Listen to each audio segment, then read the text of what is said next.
Hi James, as promised, here's a small summary, just giving an overview of the key things we discussed in the session yesterday.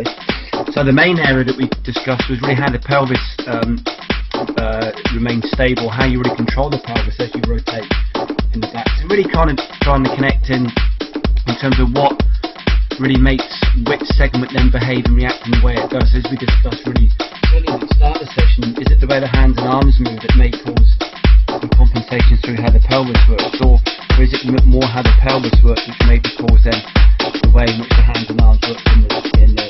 So really with the view of how well can we get things matched up between what the hands and arms of the club do and then consequently what the body does. So just to remind you once more through here, this is the visual feedback which I know you had described in terms of how the pelvis lifts as you described it, and then using your language how you then found it hard to open up and rotate through impact as you see through here, and then really how that corresponds with the hand and club pass. So you'll see through here, James, that just remind you once again, blue is the hand pass back, purple is the hand pass down, red is the club head back, yellow is the club foot down. So when you look at it from the target line view, you'll see here how the hands and arms are very much underneath.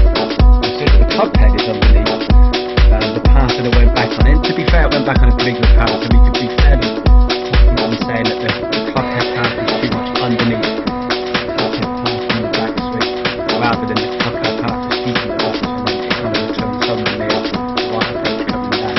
So really for me, why that was happening is mainly caused through how the pelvis moved into the back swing. So just to really work through these little graphs once more, just to remind you again, A is for S, T is top, I is impact, F is finish. The green curve as you'll see through here is the up and down, the lift and drop in motion of the pelvis. So when the line drops, as you'll see it does through here, you can also see it numerically from the bottom left hand corner.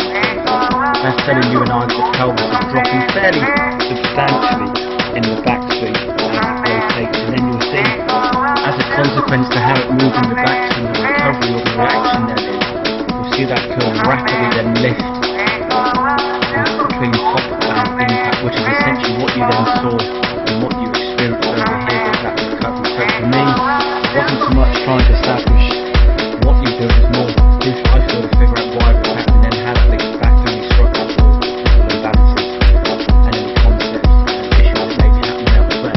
So to give you the animation view on things, you can see sort of small number through here, James, which is 2.7C. So that really is where the pelvis starts in relation to the transmitter, which is the tripod behind the breast. You see, as I move in the back swing, how that number substantially lowers as we go back. Just showing you in either as you go into the back swing, how you drop through that pelvis. And then you'll see as I play you into impact now, how that number then rapidly recovers and lifts, which is really again the feels and the awareness that you had coming into impact. So once more, wasn't trying to highlight what you do, but it was much more valuable to figure out from a structural and from a functional perspective why that was happening.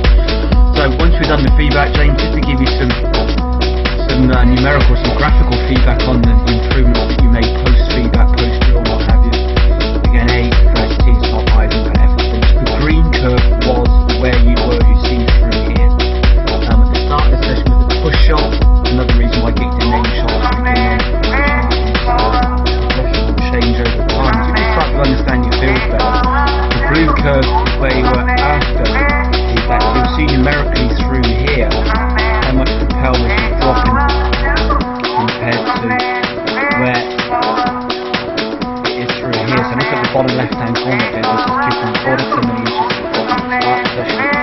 After feedback you see through here 1.3 inches, so you've taken off over an inch and a bit of drop, which is actually pretty close.